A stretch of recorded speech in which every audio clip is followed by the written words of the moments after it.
마태복음 13장 마태복음 13장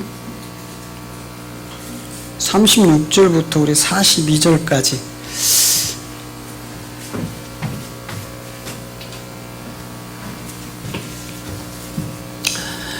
자, 42절까지 같이 읽습니다.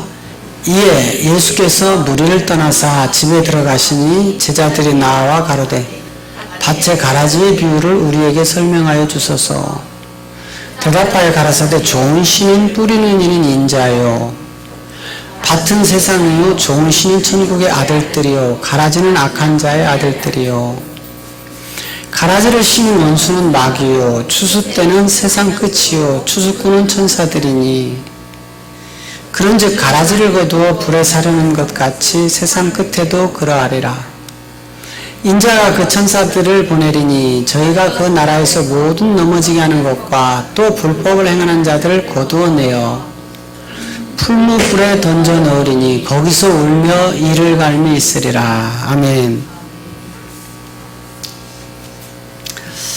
자, 이 마태복음 이 13장은 이제 씨 뿌림의 비유장입니다. 씨.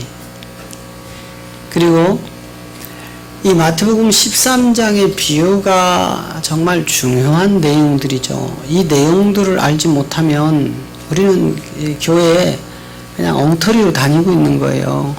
그래서 지금 13장 11절에 가면 이미 다 갈라버립니다.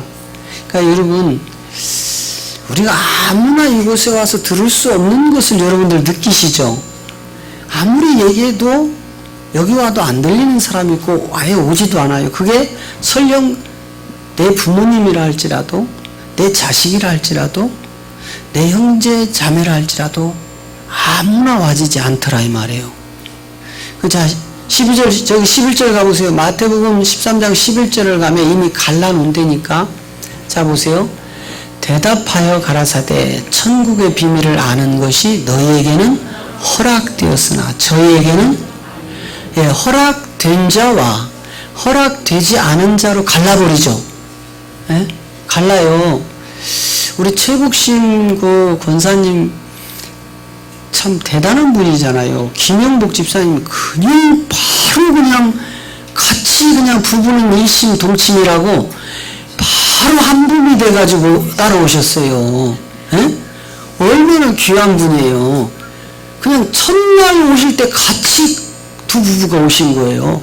그리고 우리 김영복 집사님이 오후 예배를요 한 번도 그 뒤로 빠진 적이 없으세요. 아 대단하세요. 요즘도 혹시 댁에서 유튜브 보시나요? 가끔요. 자주 보시길 부탁드립니다. 예. 우리 김영복 집사님이 이제 물과 영으로 거듭나서 갈아엎어지면요 아들 딸은 그냥 저절로 옵니다. 엄마는요 이미 신용을 다 잃었어. 엄마는 신용을 잃어서 안 돼. 그러니까 아빠가 갈아엎어져야 돼. 그러려고 일심동침으로 붙여서 오게 하셨어요. 할렐루야. 예. 우리 김영복 집사님이 갈아엎어지는 날 자녀들은 다 오게 될 줄로 믿습니다. 예.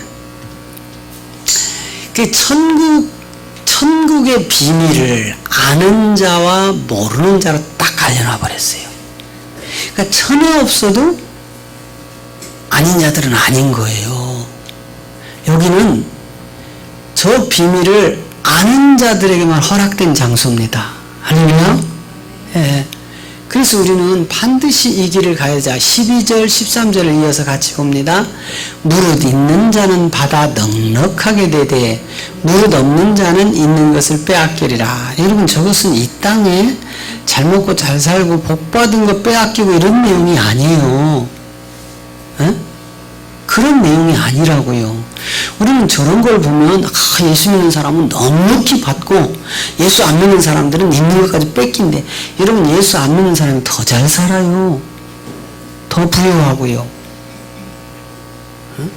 우리나라만 살펴봐도요 예수 믿는 사람들 전체 재산 모아놓고 안 믿는 사람 전체 재산 모아놓으면 누가 훨씬 많을까?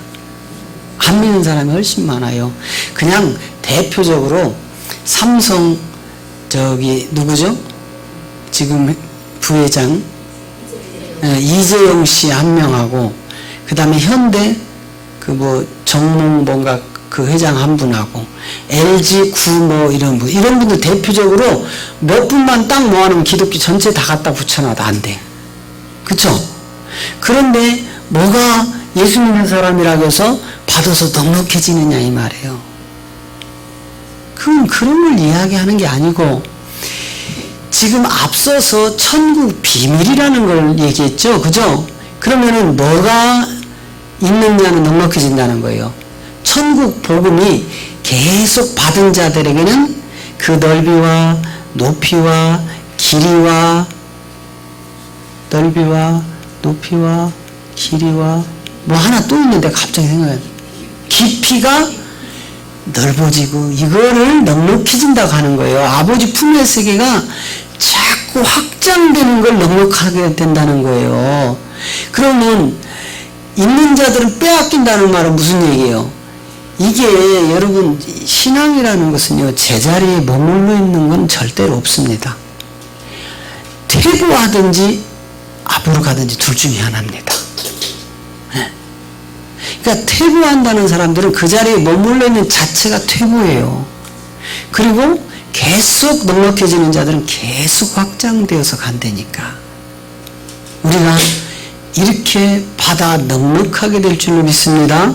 그 다음에 13절에 가면 이제 앞에서 갈랐던 것들을 왜 갈랐는지 딱 정했는데, 자 시작. 그러므로 내가 저희에게 비유로 말하기는 저희가 보아도 보지 못하며 들어도 듣지 못하여 깨닫지 못함이니라.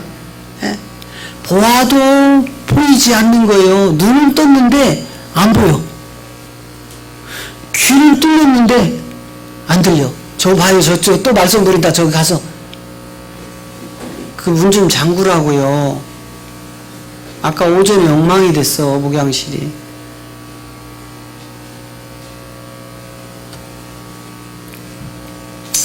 그러니까 아무리 눈이 떠서 세상 거를 바라보고 예측을 하고 세상 것을 아무리 풍부하게 모든 것을 다 얻었다 할지라도 영의 눈이 닫힌 자들은 영원한 사망으로 가는 거예요. 모두가 다 눈은 뜬 장님이고 귀가 열린 속 귀머거리다 이 말이에요. 그래서 깨달을 수가 없는 거예요. 아무리 말씀을 읽어도 뭔 내용인지를 모르는 거예요. 자, 다시 36절이었나요? 자, 36절 가보세요. 네. 자, 보세요. 예수께서 무리를 떠나서 집에 들어가시고 제자들이 나와서 가로되 밭의 가라지의 비유를 우리에게 설명해 주세요. 이렇게 합니다. 밭의 가라지. 이제 비유가 시작이 되는 거예요. 그럼 밭에 있는 가라지의 비유를 말하라겠지 밭에 가라지 얘기하라는 게 아니에요. 그죠? 우리가 이제 농사를 접어서 압니다. 이렇게 모내기를 하면은요, 옛날에 우리는 그거를 피라고 하는데, 이 지방마다 틀리나요, 혹시? 피. 벼 사이사이에 자라는 피가 있어요, 피. 그거는요, 이 농사꾼들은 딱 보면 압니다. 일반 이 벼는요, 그냥 푸릇하게 쫙 올라오는데, 그 피는요, 가운데 실선이 하나 있어요. 그 실선이 하얗게 가운데 그거 있는 건 피예요, 피. 요거는 뽑아버려야 돼. 나중에 골이 쑥 올라오면, 벽씨가 올라오는 게 아니라 까만 이상한 열매가 올라와요. 근데 생김새가 열매가 드러나기 전에 똑같아. 그러니까 농사를 안 접은 분은 어떤 게 벼고 어떤 게 피인지를 몰라요. 그런데 접은 분들은 그걸 딱 집어내요. 어려서부터. 요것들한테는 양념 줘봐야 아무 소용이 없어. 그런데 여러분 농사도 안 접은 분이 논에 가가지고 피를 뽑아낸다고 뽑아보세요. 뭐 뽑겠어요? 벼 다 뽑아낸다니까. 차라리 그 사람은 안 들어가는 게 나아. 그래서 예수님이 그런 거예요. 그러면 저거 뽑아보니까요. 그러니까 뭐라고 해요? 야, 그거 뽑지 마. 그 어차피 놔둬도 추수 때는 다 드러난다. 그러니까 지금 이 가짜들이 아무리 진짜인 척 행사를 해봐야 끝날에는 드러나. 여러분, 제가 이 복음을 드러내기 전에는 우리 교회가 목사님들이 설교하는 내용이 100% 옳다고 우리 따라갔던 지난날이에요. 그렇죠? 그런데 이 말씀을 듣고 나니까 뭔가 다르다는 분들이 생기기 시작해요, 안 해요? 대답도 안 해. 나 그만하고 내려갈까 보다. 찬양이나 할까? 찬양하라는 거에 아멘입니까? 계속 말씀 전하라는 거에 아멘입니까? 계속 전하라는 거죠? 예. 그래서 이 말씀이 드러나면 이제 분별이 되기 시작을 하는 거예요. 교회가 크다고 진짜가 아니고, 교인들이 많다고 천국 가는 게 아니고, 어느 지역의 비싼 땅에 비싸게 저는 게 진짜 교회가 아니라는 것이 이 비유의 말씀을 통해서 분별이 되기 시작을 했어요. 그쵸? 그러니까 지금 저 가라지의 비유는 진짜 밭에 있는 가라지를 얘기하는 게 아니잖아요. 그런데 저걸 문자로 풀어버리면 어떻게 될까요? 진짜 핏보고라는 얘기가 나온다니까. 전혀 상관없죠? 자, 그럼 이제 37절부터 이제 이 제자들이 이 비유를 풀어달라는 것에 대해서 예수님이 말씀을 합니다. 대답하여 가라사대 좋은 씨를 뿌리는 이는 인자요. 그러니까 우리 예수님이 이 땅에 지금 뭐 하러 오신 거예요? 예? 씨 뿌리러 오셨다니까. 여러분, 여기서 씨 뿌리는 거 잘 한번 보세요. 씨는 밭이든 논이든 산이든 흙 속에 씨앗을 뿌리는 겁니다. 그죠? 또는 모종에서 가서 또 심는 것들도 있겠죠? 그런 것이 우리가 문자적으로 볼 때 씨 뿌리는 비유인데, 우리 예수님이 씨를 뿌리러 왔다는 것은 예수님 농사꾼이라는 말입니까? 아니잖아요. 우리처럼 우리가 농사 짓는 그런 씨 뿌리러 오신 분이 아니잖아요. 근데 저거를 또 문자 그대로 들여다보면 예수님이 농사꾼의 한 사람이야. 그런데 요한복음 15장 가면 진짜 농사꾼의 비유를 해놓은 거예요. 그런데 우리 예수님은 농사를 적은 일이 하나도 없어. 그렇다면 성경은 비유와 비사예요? 아니면은 문자로 가야 돼요? 비유와 비사죠? 자, 요한복음 19장 1절부터 가보세요. 우리 예수님이 진짜 농사꾼으로 딱 그렇게 되어 있어요. 자, 내가 참 포도나무요, 내 아버지는 그 농부라. 2절.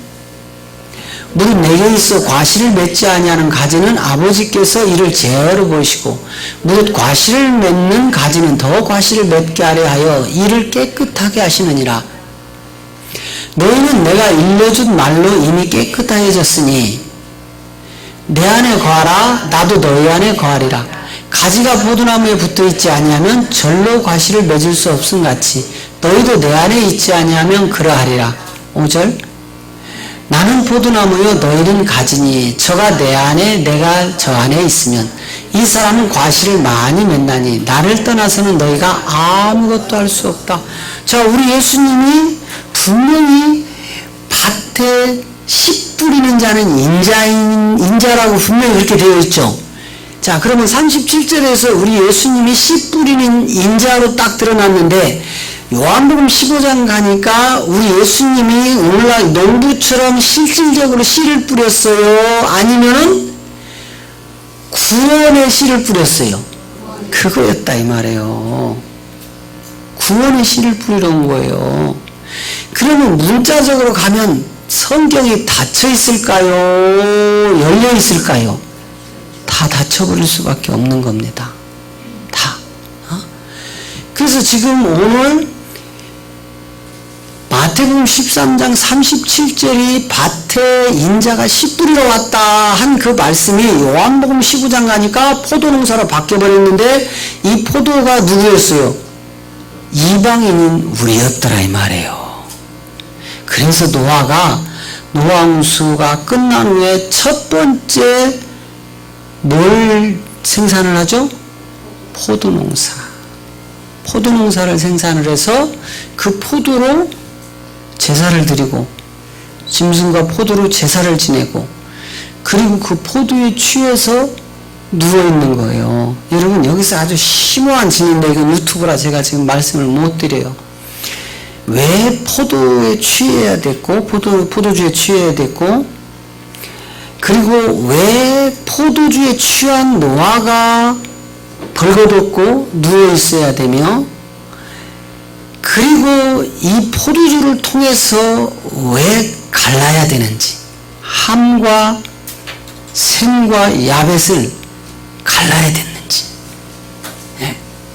이런 내용들이 성경의 비유로, 여러분, 비유는 예수님이 오셔서 비유로만 말씀한 게 아니라 구약도 비유로 엄청 덮여 있어요. 예? 뭐 우리는 예수님이 구름 타고 온다고 맨날 그 얘기했죠. 그 구름이 비유란 말이에요. 비유. 구름이 그를 가리워 보이지 않게 하더라. 이렇게. 너희가 본 그대로 오리라 그랬다고 구름 타고 온다고 했다고. 물론 이제 구름 타고 오시리라 그 말도 있지만 그 구름은 저기 손오공이 타고 다니던 구름이 아니고 비유, 상징이다 이 말이에요. 상징. 그것을 우리가 알아야 돼. 그래서 지금 예수님이 내가 좋은 씨를 밭에다 뿌리러 왔다 한 것은 예수님이 농사를 짓는 농부가 아니라는 겁니다. 아셨죠? 자, 그 다음에 38절에 가면 밭은 세상이요, 좋은 씨는 천국의 아들들이요, 가라지는 악한 자의 아들들이다. 자, 앞서서 11절에서 이미 갈랐어요, 안 갈랐어요? 갈랐죠. 어떻게 갈랐어요? 천국 복음을 가진 자와 천국 복음을 못 가질 자로 딱 갈라놨죠. 그게 누구였어요? 좋은 씨라는 천국의 아들들과 가라지라는 악한 자의 아들들이 있다고요. 그러니까 여러분, 우리의 마음이라는 혼의 기관에 좋은 씨라는 천국의 아들들, 그리스도의 영이 담겨져 있는 자들은 바로 천국의 아들들이 되는 거고, 악한 자의 아들들이 심겨져 있는 자들은 이 복음을 아무리 전해도 안 듣습니다. 안 들어요. 근데 이 밭이 세상인데 요 세상이 바로 마귀의 나라란 말이에요. 이 세상이. 우리가 살고 있는 이 세상은 악한 마귀가 다스리는 나라입니다. 그래서 우리 육체가 저 마귀에게 다스림을 받고 있기 때문에 그렇게 악한 거예요. 여러분, 사랑하기가 쉬워요. 악을 쏟아놓기가 쉬워요. 악이 훨씬 쉬워요. 여러분, 운전하다 보면요, 특히 우리 남자들요, 여자분들은 이제 우리 서건사님처럼 저렇게 또 얌전하게 귀하게 또 뭐라고 해요? 아줌마 밥숟가락이나 하고 뭐 속듣고 운전해야지 왜 나왔어? 그러면 이제 서건사님이 딱 그러신대요. 그래 떠들어라 이놈아. 그래 네가 하는 거 다 해놓고 왔다 이놈아. 하고 그냥 대꾸를 안 하는 거야. 그냥 그래 이놈아, 나 다 해놓고 왔다 이놈아. 얼마나 고상해. 거기서 같이 손가락질하고 네가 올래 내가 올래 해봐야 더러워져. 옛날에 제가요, 저희 위에 형님 장로님하고 차를 타고 이제 가다가 제가 운전을 이렇게 하고 가는데, 제가 가이 차선으로 이렇게 가는데 제 옆에 있던 차가 우회전을 한다고 내 앞을 확 가로막고 가버린 거예요. 그러니까 제가 얼마나 놀랬겠지. 난 직진인데. 그럼 자기가 내 뒤에서 이렇게 와서 우회전해야 되는데, 근데 그 꼴을 못 보고 쫓아간 거야. 우회전해가지고. 그래가지고 앞에 가서 딱 브레이크를 써서 내려, 이 개가 새끼나고 소가 새끼난 이거 사. 그러니까 나는 쬐끄맣잖아요. 형님은 이렇게 크잖아요. 말려. 왜 그러냐고. 그러지 말라고. 그러면서 성질 좀 죽이라고. 근데 그때는요, 그게 정인 줄 알았어요.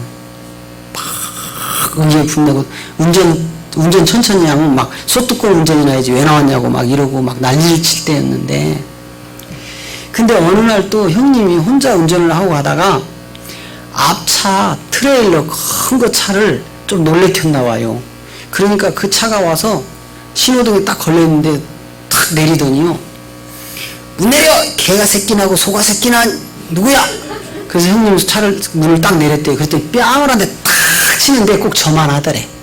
나가면 한 주먹거리도 안 될 게 성질만 더러워가지고 뺨을 한 대 치더래요. 근데 그걸 맞고 또 가만히 있었네. 나 같으면 죽였네, 나가서. 이게요, 이 마귀 새끼가 지금 다스리는 이 나라는 모두가 자기 위주야. 내가 생각한 대로, 내가 원하는 대로 안 되면 나머지는 다 나쁜 놈이고 악한 놈이고 못된 놈들이야. 우리가 지금 그렇게 살아가고 있습니다. 그런 제가 이 복음으로 갈아엎어져서 이렇게 변화된 것은 기도해서가 아니라니까는요. 금식에서, 저도 금식할 만큼 했어요. 안 변합니다. 금식한다고 변할 것 같아. 금식할 때만 배고파서 변한 척해. 배고프고 힘이 없으니까 선해진 것 같아. 할렐루야. 알았어, 걷다냐. 만삭하기처럼. 할렐루야. 이게 꼭 선한 것 같아, 금식할 때는. 그런데 거기에 밥숟갈 몇 개 딱 들어가면 도로 원상복귀. 우리는 이렇게 살았잖아요. 그런데 이 생명의 말씀이 들으니까 나를 갈아엎어 놓더라 이 말이에요. 갈아엎어지더라 이거야. 반드시 우리는 천국의 아들들이 돼야 됩니다. 이 세상에 속한 악한 자의 아들은 멸망이에요. 42절 가봐요. 42절 가면, 아니 42절이 아니라 45절인가요? 어디 봅시다. 42절 맞네요. 자, 42절 시작. 풀무불에 던져놓으리니 거기서 일열미 있으리라. 누가? 악한 자의 아들들이. 마지막 날에 저 풀무로 표현을 해놨는데 우리 성경이 이렇게 번역이 될 당시에는 우리나라에 용광로 같은 게 없었어요.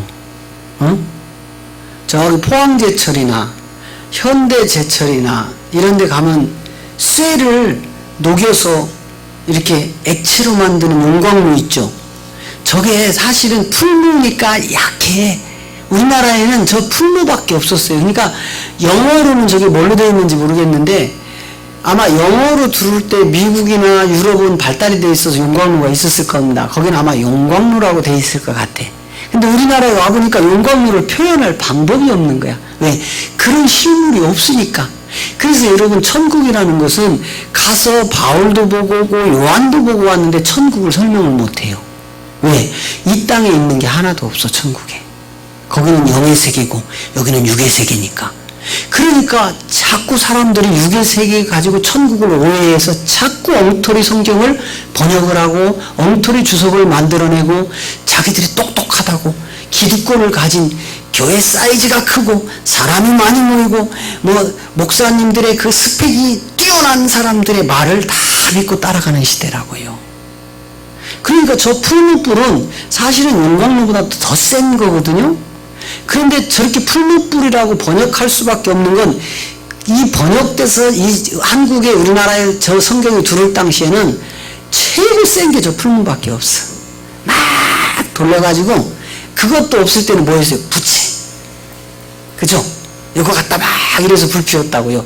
그리고 이제 조금씩 발달되면서 풀무. 저희도 어려서 이 풀무로, 저희는 풀무로 뭐 했냐면 쌀을 빻고 나면 쌀 껍데기 나오죠. 그걸 뭐라고 하죠? 쌀 껍데기를? 겨 말고 껍데기. 왕겨라고 하는 거예요. 왕겨. 그거를 뗐어요. 그거는 불이 안 붙습니다. 그냥 불 붙여놓으면 안 타요. 그거는 풀무를 열심히 돌려야 타. 그래가지고 저희는 그걸 막 돌려서 아그니에다가 떼운 적이 있어요. 그게 화력이 대단합니다.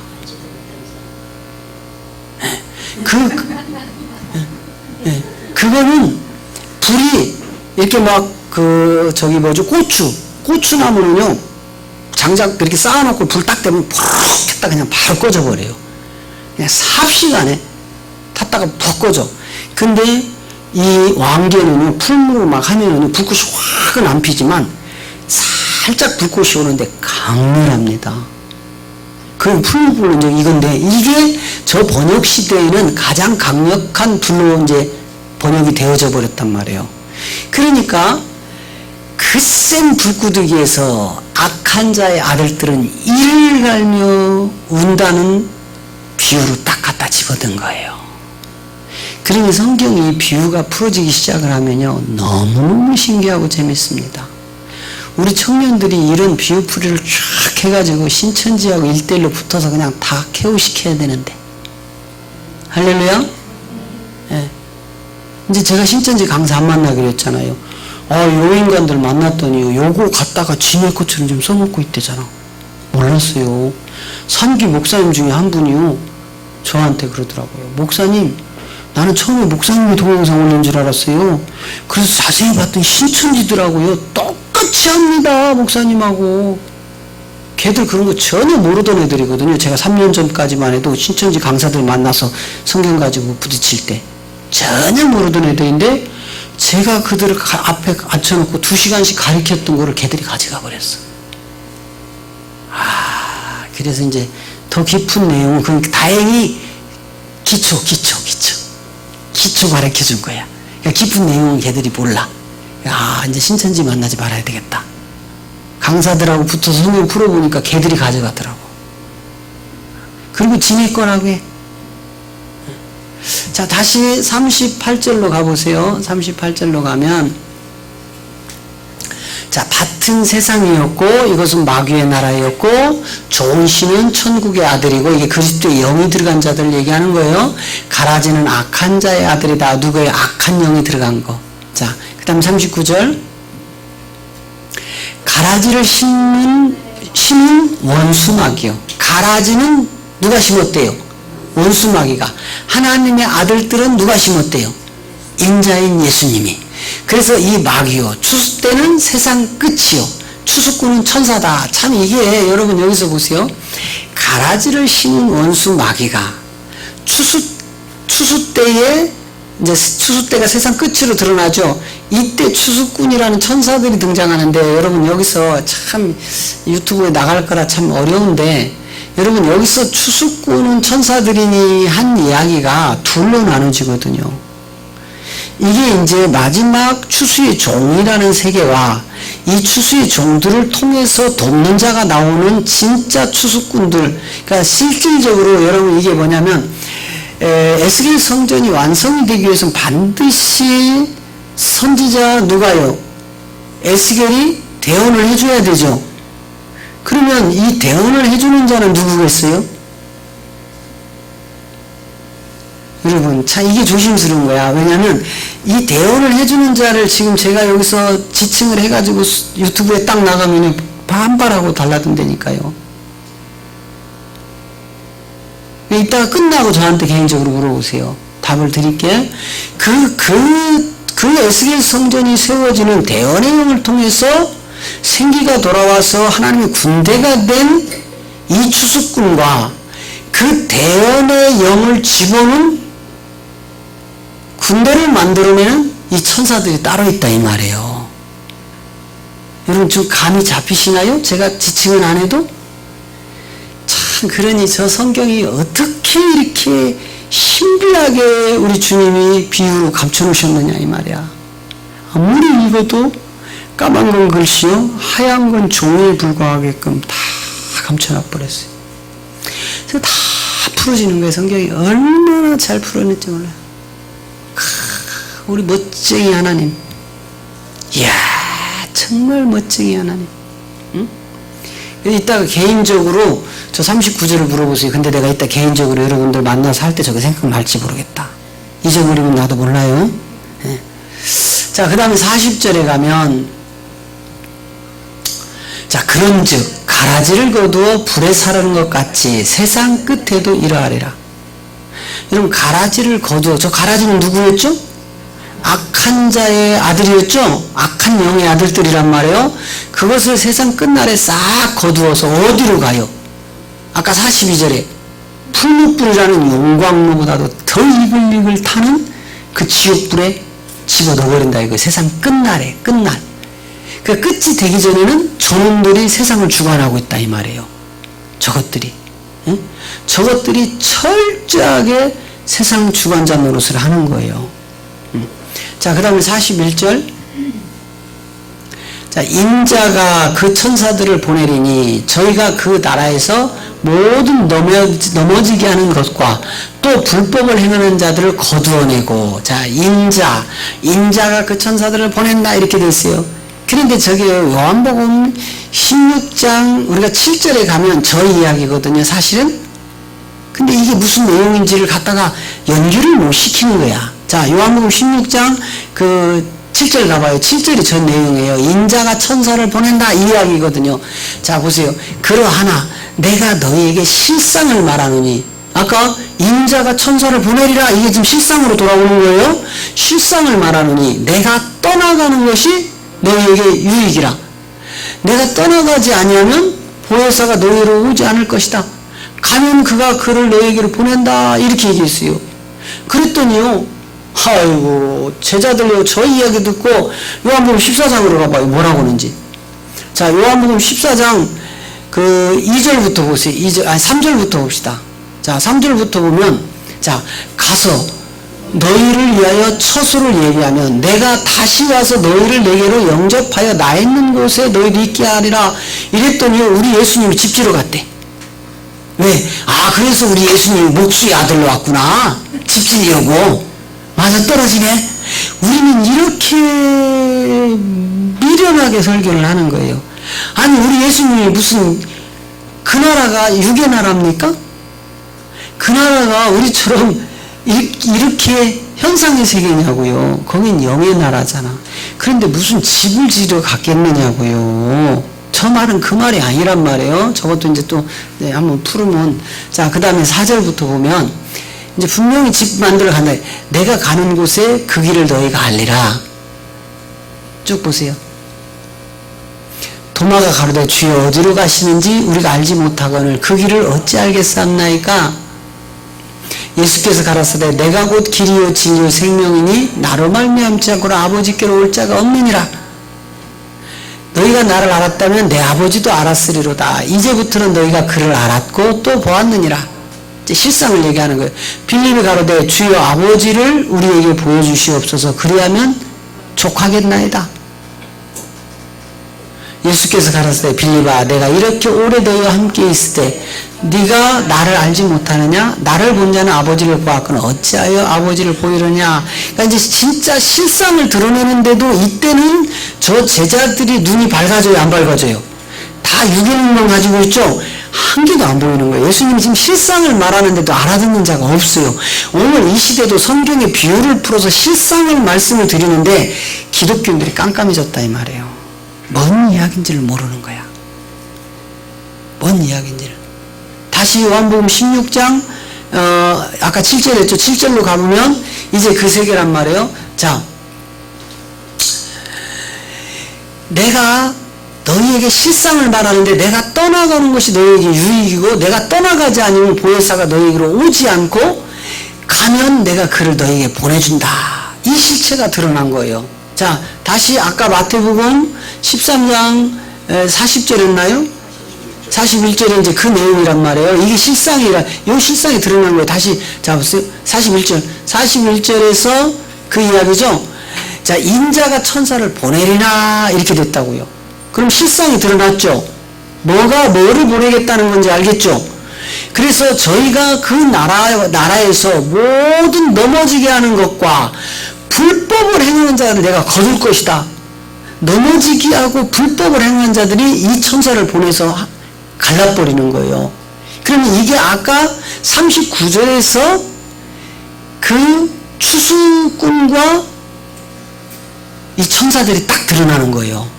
그러면은 불법을 행하고 넘어지게 하는지 봅시다. 자, 이게 그거란 말이에요. 자, 마태복음 7장 21절에서 23절까지 이야기하는 이 넘어지게 하는 자들, 불법을 행하는 자들, 이 자들이에요.